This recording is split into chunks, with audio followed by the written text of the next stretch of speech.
Почитуван колега, почнавте и малку се задржавте на моментот во вашиот говор што Алијанса за албанците во изминатиот период кажале во медиумите. Накратко да ве надополнам. Заканите по семејството на Таравари во 2018 година кои се случувале од страна на ДУИ се забораваат, бидејќи тоа било во 2018 година, ама денес е поинаква ситуацијата. Тие што се заканувале, сега се пријатели. ДУИ вработувале незаконски училиштата во Гостивар, но тоа 2018 година. Денес ќе бидат пријатели со оние кои се криминалци и спроведувачи на големата корупција во државата. Ослободувањето од ДУИ ќе биде исто како ослободување од Енвер Хоџа, но тоа било во 2018 година за Таравари. Тоа за Таравари денес не важи. Наместо ослободување денес гледаме здружување со криминалот и корупцијата.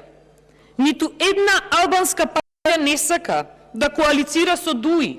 Тоа го тврдел Таравари. Но денес Таравари го поддржува тоа, го погазува својот збор, ама денес една е цената Таравари да влезе во коалиција со криминалот и корупцијата.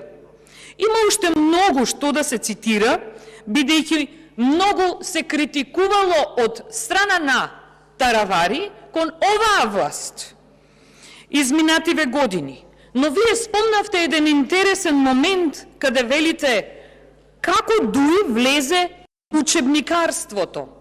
Арберија е едното име на многуте фирми кои спонзорирани од страна на власта го поддржуваа криминалното работење. Денес учениците немаат учебници во целост, состојбата во образованието е поразителна, ама затоа денес, надополнувам, сме сведоци на нови спонзорирања од страна на власта. Денес, како што во минатото, снаата на Цветанка Ласкова била спонзорирана од Фондот за иновации со 360.000 евра, денес Цветанка Ласкова може да држи концерт за 300.000 денари.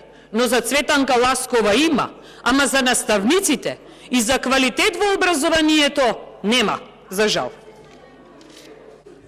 Реплика Јадранка Поцко.